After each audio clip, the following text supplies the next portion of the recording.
hari igihe ushobora kubura ibitotsi cyangwa se ukabona ibitotsi bitewe n'uko hari ibintu wabashije kunywa cyangwa kurya mbere yo kuryama.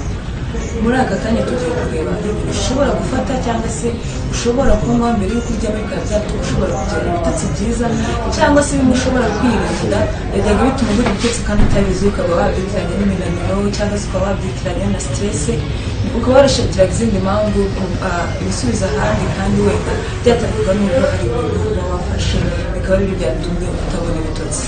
Ngiriya nibyo ushaka muri kumwe, nimba bwabigeze kuri ino channel wakora subscribe cyangwa se niba utarayikora ukaba wayikora, kuko tugaragara ku bintu byinshi byiza bishobora gutuma ugira ubuzima bwiza kandi usa neza.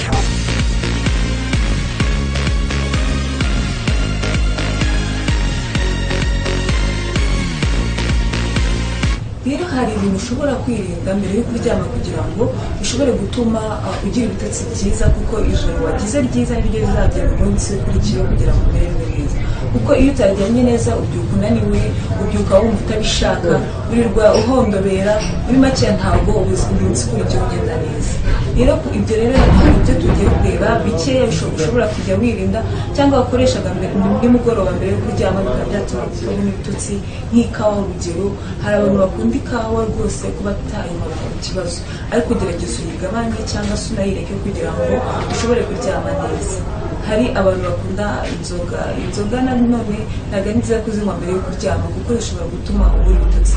Hari abantu bashobora kubaza ese hari igihe mbona abantu bamwe bagenda basinzira, ni cya gihe umuntu aba yanyweye yasinze cyane, aho ngaho umuntu ushobora gucika intege ukamera nk'aho usinze ariko uri gucika intege kundi ntabwo ari ukuvuga ngo ufite ibitotsi.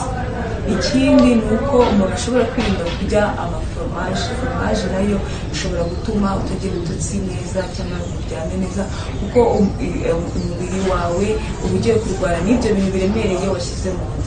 Cyangwa se ibiryo birimo amavuta nabyo si byiza, kuko niko umubiri uremera, noneho bigatuma aho kugira ngo uryame ubohotse ukaba uremera, noneho ukaryama urwara n'ibiryo bigatuma udasinzira. Rero mu byo ushobora kuba wafata mbere yo kuryama kugira ngo uze kugira ibitotsi byiza, uryame neza, usinzire, urote nyine mu gitondo uza kugira umeze neza, harimo umuneke. Iyo ufashe umuneke byagufasha kuba waryama neza. Amata ashyushye, ishyushye rwose nayo ni nziza ku mubiri wawe. Tugeze no kuganira ku kiganiro cy'amata, amata akamaro kayo, byagufasha kugabanya ibiro, byagufasha ibintu byinshi twabiganiriyeho, ndashyiraho link hasi niba ushaka kureba uburyo amata yagufasha mu bintu byinshi harimo no kuryama, waza kubireba. Kandi nanone hari lemon tea ni cya kirimo indimu, nayo ni byiza, bishobora biragufasha kuba waryama neza rwose ugasinzira.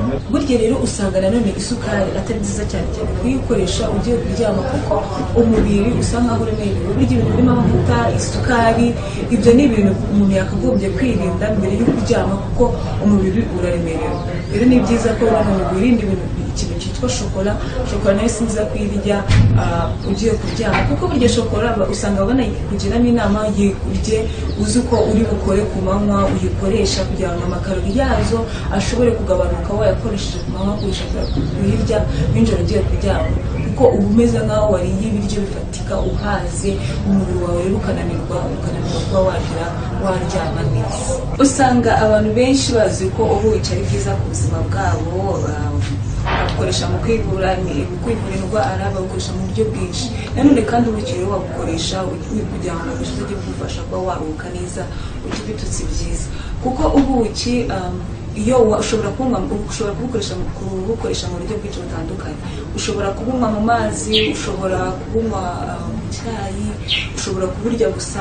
Ubuki rero bwagufasha kuba bwatuma uryama neza, ukagira ibitotsi byiza, rwose ijoro ryawe rikagenda neza. Hari n'izindi mbuto rero bita kiwi, nazo ushoboye kuzibona zagufasha nanone kugira ngo ugire ibitotsi byiza. Twari tumaze rero kureba ibintu ushobora kwirinda kugira ngo ushobore kugira ibitotsi byiza, uryame neza, n'ibyo ushobora gukora kugira ngo ijoro ryawe rize kugenda neza. Rero murakoze, bye, nawe utaha. Kandi niba utarakora subscribe, wibuke gukora subscribe, kuko hano ni mu bikomeye cyane kuri twebwe. Nimba hari ikibazo cyangwa igitekerezo, ese ni iki kiba cyagutuma udasinzira neza, wagishyira muri comment tukazakiganiraho gutaha.